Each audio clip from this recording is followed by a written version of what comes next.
finite automata and push-down automata, which you have learned about so far, are too restrictive to be able to serve as a general-purpose computer. A computational model that can serve as a general-purpose computer was first proposed by Alan Turing in the year 1936. It has been named after him a Turing machine. A Turing machine is equivalent to the computer on which you're watching this video right now. Any problem that can be solved on a modern day computer can be solved using a Turing machine. This is famously called as Church-Turing Thesis, which is named after Alonzo Church and Alan Turing. The Church-Turing Thesis hypothesis states that any real-world computation can be translated into an equivalent computation involving a Turing machine. The real significance of this amazing hypothesis is that if a problem cannot be solved by a Turing machine, then no matter how many CPUs or GPUs or cloud clusters you deploy to solve it, you would not be able to solve it. Church-Turing Thesis provides a roadmap to explore the fundamental limitations of computation. I want all of you to push yourself to understand the concepts that I'll be introducing in next few weeks about decidability and reducibility. They are intellectually stimulating and challenging. Alright, here is the good news. If you're asked to prove that a given language can be recognized by a Turing machine, or in other words, the language is Turing recognizable, you can write a program in your favorite language to solve it.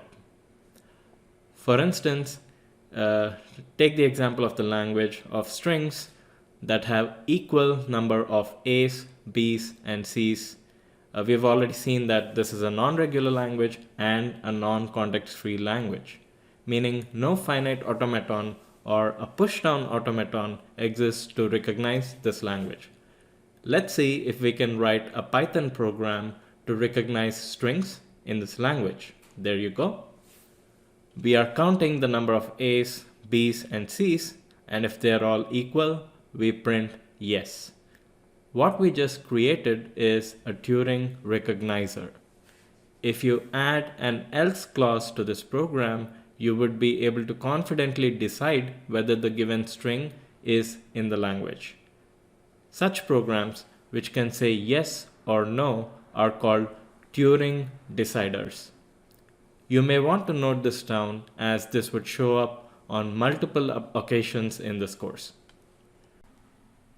Alright, a language is Turing decidable, or simply decidable, if there exists a Turing decider for it.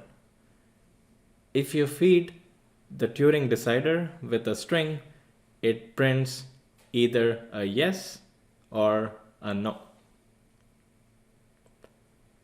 Okay, a language is Turing recognizable, or simply recognizable, if there exists a Turing recognizer for the language. Basically, every Turing decider is by default a Turing recognizer, right? But not the other way around.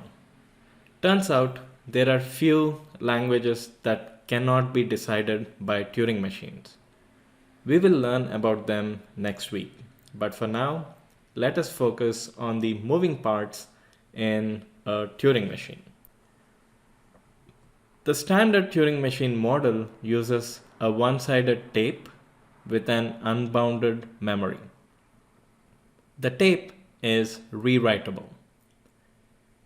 Initially, the tape contains the input string. The Turing machine can read from the tape as well as write to it. The read-write head of the Turing machine will move to the left or right of the symbol after reading it or writing to it. It never stays at the same symbol while performing computation. If it enters an accept or reject state, the Turing machine halts. It might be possible that the Turing machine will never halt. Do you remember the last time you've written a program that ended up in an infinite loop? Turns out the Turing machine equivalent of this program would end up in an endless chain of transitions. Here is the high-level design of a Turing machine that decides the language W hash W.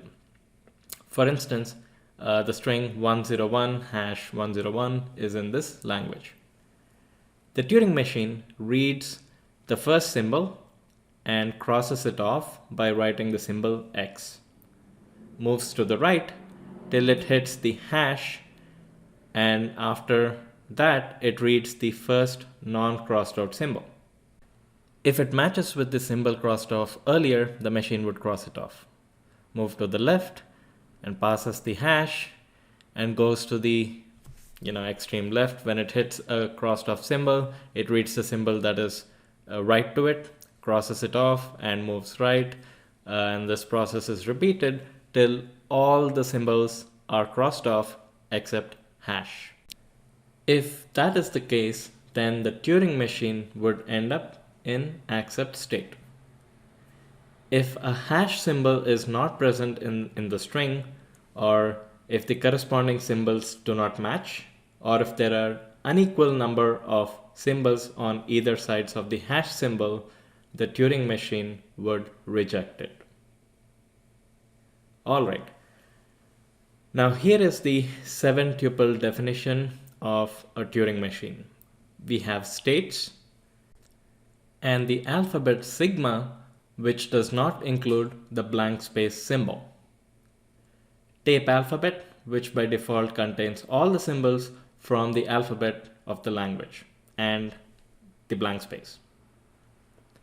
Makes sense, because input strings are written to the tape initially.